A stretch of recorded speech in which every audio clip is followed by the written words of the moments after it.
Hello बच्चों, चलिए प्रश्न को पढ़ते हैं। प्रश्न में दिया है उपापचय क्रियाओं से समझौता किए बिना पादप सीमित जल आपूर्ति में कैसे उग सकता है। तो इस प्रश्न की मुख्य अवधारणा है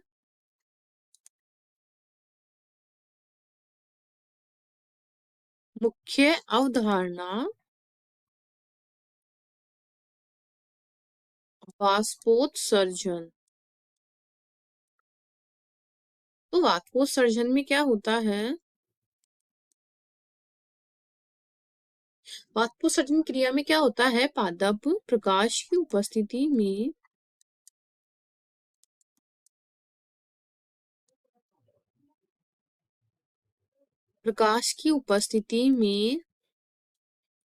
पत्तियों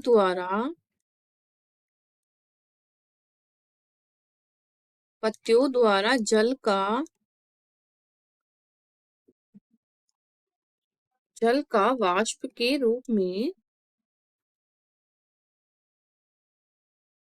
वाष्प के रूप में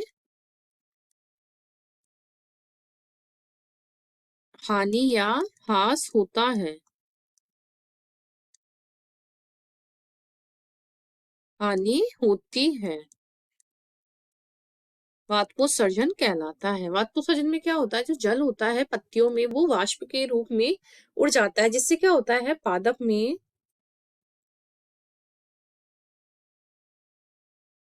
में सीमित जल हो जाता है।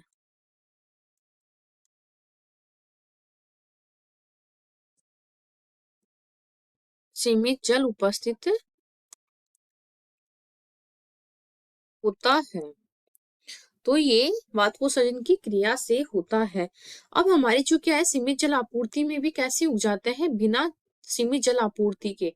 तो इसमें क्या होता है? हम प्रति वाष्पोत्सर्जक काम में लेते हैं। प्रति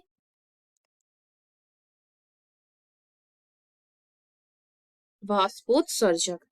तो प्रति वाष्पोत्सर्जक क्या होते हैं?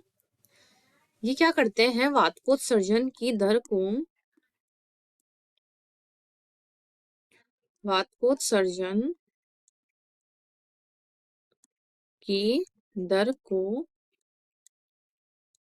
कम करने का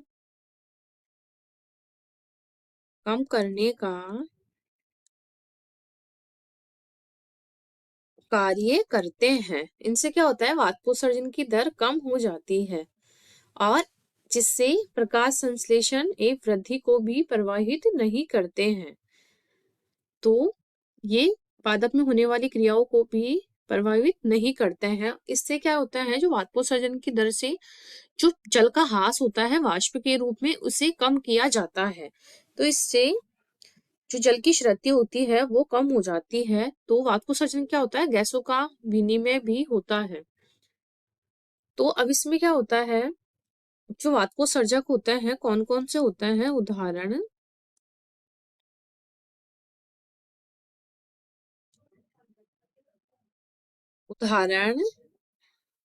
फिनाइल मर्क्यूरिक एसीटेट, जिसको PMA बोलते हैं। दूसरा है एस्प्रिन। एस्प्रिन व एब्सिसिक एसिड होता है, जिसको ABA बोलते हैं। आदि प्रति वाष्पोत्सर्जक होते हैं। तो इनसे क्या होता है? जब हम वाष्पोत्सर्जक काम में लेते हैं तो जल की हानि को हम कम कर सकते हैं, जिससे सीमित जल आपूर्ति में भी हमारे पादप क्या होते हैं? उग जाते हैं। आशा करती हूँ आपको इस प्रश्न का हल समझ में आया होगा। धन्यवाद।